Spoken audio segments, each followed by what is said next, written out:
नमस्कार विद्यार्थी मित्रांनो, स्वागत आहे तुमचं आपल्या आवडत्या YouTube चॅनलमध्ये ज्याचं नाव आहे जीनियस कॉमर्स क्लासेस लोहा। तर सगळ्यात महत्त्वाचं विद्यार्थी मित्रांनो, आपलं अर्थशास्त्र या विषयाचं निर्देशांक नावाचं प्रकरण चालू आहे। कोणत्या नावाचं प्रकरण चालू आहे? निर्देशांक या नावाचं प्रकरण चालू आहे। आणि या प्रकरणामध्ये आपण निर्देशांक कशाला म्हणायचं या संदर्भात माहिती घेतली होती। आजच्या व्हिडिओमध्ये आपल्याला निर्देशांकाचा उगम कसा झाला या संदर्भात थोडक्यामध्ये आपल्याला काय करायची आहे, माहिती अभ्यासावयाची आहे। मग सगळ्यात महत्त्वाचं आपण या प्रकरणामध्ये बघा, निर्देशांक या प्रकरणामध्ये निर्देशांकाचा अर्थ व व्याख्या अभ्यासली होती। आजच्या व्हिडिओमध्ये आपल्याला अभ्यासावयाचा आहे निर्देशांकाचा उगम। मग आता निर्देशांकाचा उगम पाहत असताना निर्देशांक कशाला म्हणायचं काय नाही आपण अभ्यासलेला आहे। निर्देशांकाची आपण व्याख्या पाहिली बघा, क्रॉक्स्टन आणि काउडन यांच्या मते काय होती व्याख्या की निर्देशांकी संख्यांची अशी श्रृंखला आहे। निर्देशांकी संख्यांची काय आहे? अशी श्रृंखला आहे की जिच्या आधारे काल व स्थान पदमालेतील बदलांचं काय करता येते, मापन करता येते। त्यानंतर आपण निर्देशांकाची दुसरी व्याख्या पाहिली होती बघा, विशिष्ट काळ, विशिष्ट ठिकाण, विशिष्ट उत्पन्न आणि विशिष्ट व्यवसाय यातील बदलांचं प्रमाण मोजण्यासाठी वापरलं जाणारं संख्याशास्त्रीय साधन म्हणजे काय होय? निर्देशांक होय। मग आजच्या व्हिडिओमध्ये आपल्याला विद्यार्थी मित्रांनो निर्देशांकाचा उगम अभ्यासावयाचा आहे। तुम्ही जर आपल्या चॅनलवर नवीन असाल तर विद्यार्थी मित्रांनो सगळ्यात महत्त्वाचं आपल्या चॅनलला सबस्क्राइब करा आणि बेल आयकॉनला प्रेस करा, जेणेकरून या पुढच्या व्हिडिओचे अपडेट तुमच्यापर्यंत पोहोचतील। दुसरं, आमचे व्हिडिओ तुम्हाला आवडत असतील तर आमच्या व्हिडिओला लाईक करा आणि कमेंट बॉक्समध्ये तुमच्या प्रतिक्रिया कळवा, जेणेकरून आम्हाला तुमच्या कमेंट्समुळे तुमच्या प्रतिसादामुळे देखील आमचा देखील म्हणजे आम्हाला एक प्रोत्साहन मिळेल, आमचा देखील उत्साह वाढेल। ओके। आणि ज्या विद्यार्थ्यांना अकाउंट, ओसी आणि अर्थशास्त्र या विषयाचा कोर्स जॉईन करायचा आहे त्यांनी आपल्या कमेंट बॉक्समध्ये आपल्या परिवर्तन लर्निंग सेंटर ॲपचे लिंक उपलब्ध करून दिलेली आहे। ते ॲप डाउनलोड करा। तुम्हाला ज्या विषयाचा कोर्स घ्यायचा आहे किंवा सर्व विषयाचा एकत्रित कोर्स घ्यायचा आहे तर तुम्ही तो घेऊ शकता। ओके। तर वळूया आपल्या मुद्द्याकडे, निर्देशांकाचा उगम। आता निर्देशांक कशाला म्हणायचं आपल्याला माहिती आहे, निर्देश करणारा अंक, काहीतरी दर्शविणारा अंक। मग निर्देशांकाचा उगम पाहत असताना सगळ्यात महत्त्वाचं 17वं शतक आहे। कितवं शतक आहे? 17वं शतक। या 17व्या शतकामध्ये प्रख्यात इंग्रजी लेखक, प्रख्यात म्हणजे काय? सुप्रसिद्ध, ज्याची पूर्ण ओळख आहे, जो प्रसिद्ध आहे, जो चांगल्या प्रकारे लेखन करतो असा इंग्रजी लेखक, इंग्रजी साहित्य लिहिणारा लेखक ज्यांचं नाव आहे राईस वॉन। ज्यांचं नाव काय आहे? राईस वॉन यांचं नाव आहे। मग राईस वॉन यांच्या मनामध्ये विचार आला की त्याने एक विचार, आता लेखक म्हणल्याच्या नंतर तुम्हाला माहिती आहे लेखकाच्या मनामध्ये लय कल्पना असतात। लेखक लय अनेक प्रकारचे विचार करू शकतात। कवी असतील, ठीक आहे, म्हणजे कोणतेही विचार जर केला कवीच्या मनामध्ये तर तुम्ही सांगूच नका आयडिया कसले असतील काय नाही। मग राईस वॉन हा इंग्रजी लेखक, आणि लेखक म्हणल्यावर ह्याच्या मनामध्ये विचार येणं साहजिकच आहे। मग त्याच्या मनामध्ये एक विचार आला, काय विचार आला की त्याची जी जन्मभूमी आहे त्या जन्मभूमीमध्ये मागील शतकात, त्याच्या जन्मभूमीत मागील शतकात जे काही किमतीमध्ये वाढ झाल्या, वस्तूच्या किमती असतात का नाही, वस्तू व सेवांच्या किमती असतील समजा, या वस्तू व सेवांच्या कशामध्ये वाढ झाली, किमतीमध्ये कशा प्रकारे वाढ झाली हे त्याला काय करायचं होतं, जाणून घ्यायचं होतं। कुणाला? राईस वॉन याला। ओके। कुणाला जाणून घ्यायचं होतं? राईस वॉन याला। कितव्या शतकामध्ये? 17व्या शतकामध्ये एक प्रख्यात इंग्रजी लेखक ज्यांचं नाव आहे राईस वॉन यांच्या मनामध्ये विचार आला की बाबा, काय विचार आला की त्यांची जी जन्मभूमी आहे या जन्मभूमीमध्ये जे काही वस्तूच्या किमती असतात तर या मागील वर्षामध्ये वस्तूच्या किमती कशा प्रकारे वाढत गेल्या हे त्याला काय करायचं होतं, माहिती करून घ्यायचं होतं, जाणून घ्यायचं होतं।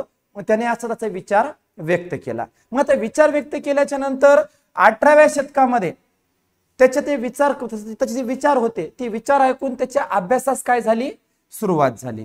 म्हणजे बघा, 18व्या शतकाच्या सुरुवातीसच त्याचे जे विचार होते की किमतीमधले बदल मोजायचे, किमतीमध्ये झालेली वाढ मोजायची आहे। मग ही किमतीमधली वाढ मोजण्यासाठी त्याच्यावर अभ्यासात काय म्हणजे अभ्यास करण्यासाठी काय झाली, सुरुवात झाली। कुणाचा विचार होता? राईस वॉन याचा विचार होता की किमतीमधले बदल मोजायचे। मग किमतीमधले बदल मोजायचे तर त्याच्या विचाराचा एकंदरीत खऱ्या अर्थानं म्हणजे जर कधी म्हणजे सुरुवात जे केली असेल त्याच्या अभ्यासास, तर 18व्या शतकाच्या सुरुवातीस त्यावर काय सुरू झाला, अभ्यास सुरू झाला किंवा एकंदरीत अभ्यास झाला म्हणायला हरकत नाही. त्यानंतर 1707 मध्ये, इसवी सन किती मध्ये, 1707 मध्ये विल्यम फ्लीटवूड नावाचे एक अर्थशास्त्रज्ञ, कोणत्या नावाचे, विल्यम फ्लीटवूड नावाचे अर्थशास्त्रज्ञ जे आहेत, यांनी त्यांच्या काळामध्ये बघा म्हणजे 1400 त्यांच्या काळामध्ये त्यांनी काय केलं माहिती आहे का, 1440 ते 1460. बघा राईसवान यांच्या मनामध्ये विचार आला की त्याच्या मागील शतकातील त्याची जी जन्मभूमी आहे, म्हणजे ज्या ठिकाणी त्याचा जन्म झालाय, तर त्या जन्मभूमीमध्ये वस्तूच्या किमती कशा प्रकारे बदलत गेल्यात हे त्याला माहिती करून घ्यायचं होतं. कारण तो लेखक होता, त्याला लिखाण करायचं होतं. किमतीमध्ये बदल कशा प्रकारे झालेत हे त्याला मोजायचे होते. मग 18व्या शतकाच्या सुरुवातीस त्यावर काय झाला, अभ्यास झाला. मग अभ्यास सुरू झाल्याच्या नंतर आपण पाहतो 1707 मध्ये, इसवी सन 1707 मध्ये विल्यम फ्लीटवूड यांच्या मनामध्ये विचार आला. यांनी अभ्यास काय केला, सुरू केला. नेमके यांनी काय केलं माहिती आहे का, इसवी सन 1440 ते इसवी सन 1460 हा एक काळ, आणि त्यानंतर इसवी सन 1686 ते 1706. बघा 1440 ते 1460 आणि 1686 ते 1706 या काळात गहू असल, कापड असल, मांस असल. आता तुम्हाला गहू माहिती आहे, आपण चपात्या खातो, पोळ्या खातो.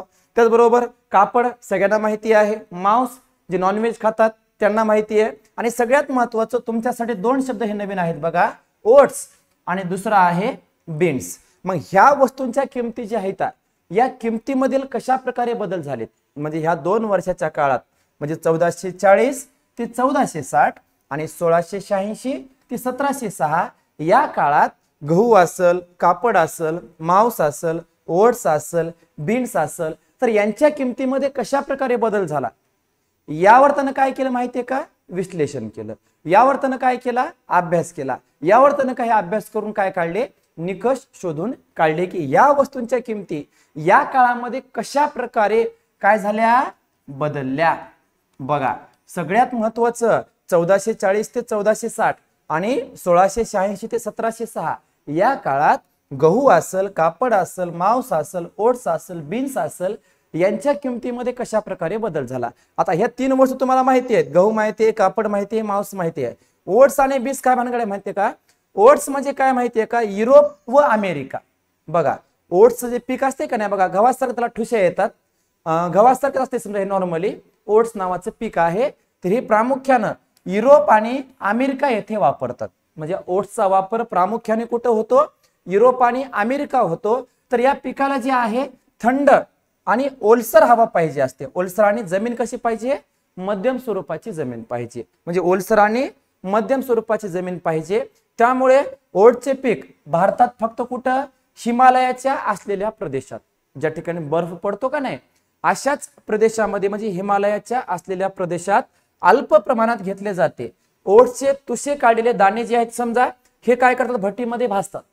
भट्टीमध्ये भाजून त्याचं काय तयार करतात, पीठ तयार करतात. आणि पीठ तयार करून मग त्या पिठापासून बिस्किट करतात किंवा ओट्सचे पोहे देखील काय केले जातात, तयार केले जातात. म्हणजे हे प्रामुख्याने बघा गव्हाच्या ठुस्यासारखंच हे पीक आहे बघा, ठीक आहे, सेम गव्हासारखंच दिसतंय. पण सगळ्यात महत्वाचं हे प्रामुख्याने संतुलित आहार म्हणून युरोप आणि अमेरिका या ठिकाणी वापरलं जाते.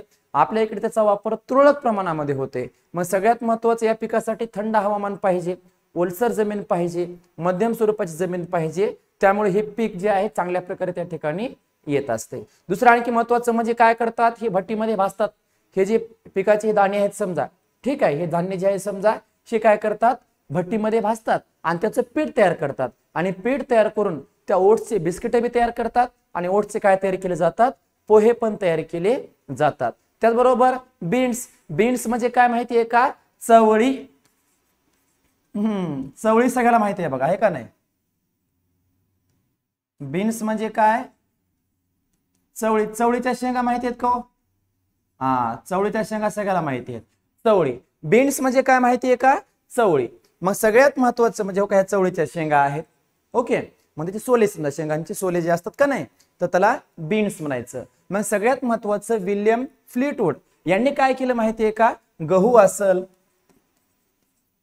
कापड असल, त्याचबरोबर मांस असल, त्याचबरोबर ओट्स आणि हे म्हणजे काय, बीन्स. तर ह्या वेगवेगळ्या प्रकारच्या वस्तूमध्ये कशा प्रकारे बदल झाले, यांच्या किमती कशा प्रकारे बदलल्या, यावर काय केला त्यानं, अभ्यास केला. आणि अभ्यास केल्याच्या नंतर त्यावर काही निकष काढले. आणि हे निकष जे आहेत इसवी सन 1707 मध्येच, 1707 मध्ये त्यांना अभ्यास केला.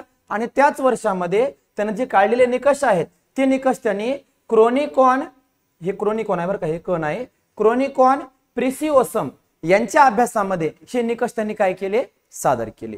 बघा विल्यम फ्लीटवुडनं काय केलं, विल्यम फ्लीटवुडनं बघा सगळ्यात महत्वाचं प्रामुख्याने गहू, कापड, मांस, ओट्स आणि बीन्स, तर या वस्तूंचा प्रामुख्याने किमतीमध्ये बदल कशा प्रकारे झालाय याचा अभ्यास केला. आणि त्याचा अभ्यास करून काही निकष काढले. आणि ते निकष त्यांनी काय केले, 1707 मध्येच क्रोनिकॉन प्रिसिओसम यांच्या अभ्यासामध्ये काय केले, सादर केले.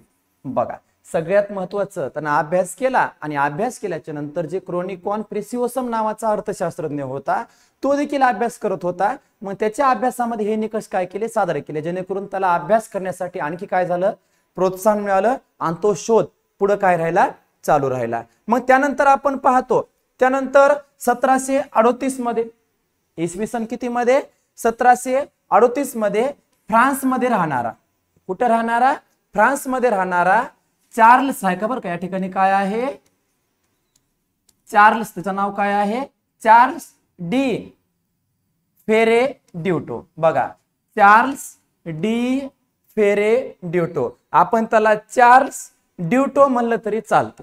चार्ल्स डी फेरे ड्यूटो यानं काय केलं माहितीये का, 1508 आणि 1735.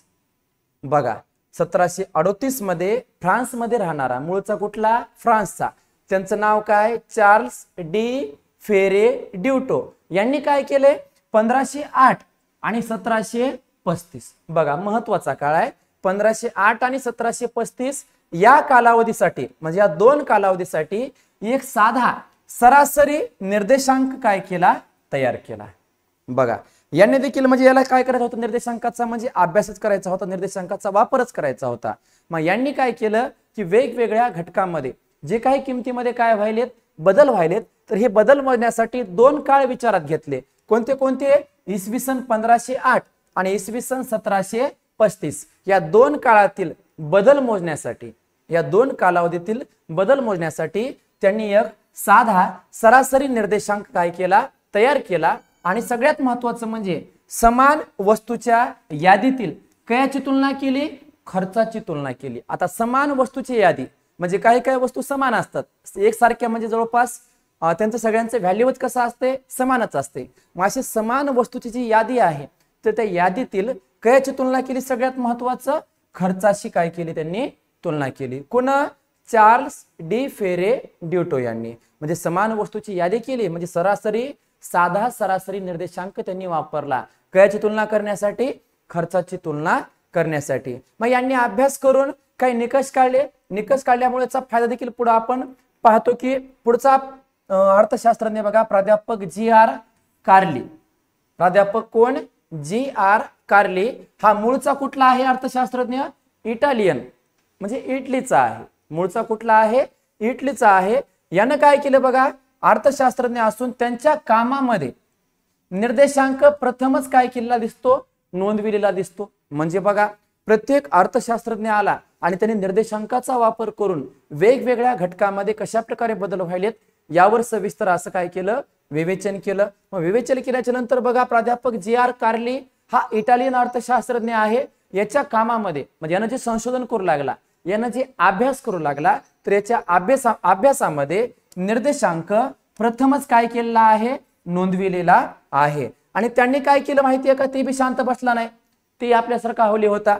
त्यानं देखील काय केलं, 1764 मध्ये सापेक्ष किमतीसाठी, सापेक्ष किंमत म्हणजे जी किंमत वेगवेगळ्या घटकानुसार बदलते, मग अशा सापेक्ष किमतीसाठी साध्या सरासरी पद्धतीची सुधारित रूप काय केलं, त्यांनी वापरलं. म्हणजे बघा सापेक्ष जी किंमत असते ते सापेक्ष किमतीतील बदल मोजण्यासाठी त्यानं काय केलं माहितीये का, सरासरी पद्धतीची सुधारित रूप म्हणजे वेगवेगळ्या प्रकारे प्रारूपे, वेगवेगळ्या प्रकारचे त्यांनी काय केले, नमुने वापरले. पुन्हा वापरले G.R. कार्ली यांनी. म्हणजे सगळ्यात महत्वाचे विद्यार्थी मित्रांनो, अशा प्रकारे आपण निर्देशांकाचा उगम कसा झाला, काही नाही, हे वेगवेगळ्या अर्थशास्त्रज्ञांच्या विचारातून, वेगवेगळ्या अर्थशास्त्रज्ञांच्या चर्चेतून थोडक्यामध्ये आपण या ठिकाणी अभ्यासला. सगळ्यात महत्वाचं अगोदर कोणता, राईस वॉन. बघा, राईस वॉन नावाचा अर्थशास्त्रज्ञ, याच्या जन्मभूमीमध्ये जे काही किमतीमध्ये वाढ झाली ती त्याला जाणून घ्यायची होती. 18व्या शतकामध्ये प्रत्यक्षात काय झाला त्यावर अभ्यास झाला. 18व्या शतकात काय झाला, अभ्यास झाला आणि अभ्यास करून त्यावर काही निष्कर्ष काढले. त्यानंतर 1707 मध्ये कोण आला, विल्यम फ्लीटवूड आला. 1707 मध्ये कोण आला, विल्यम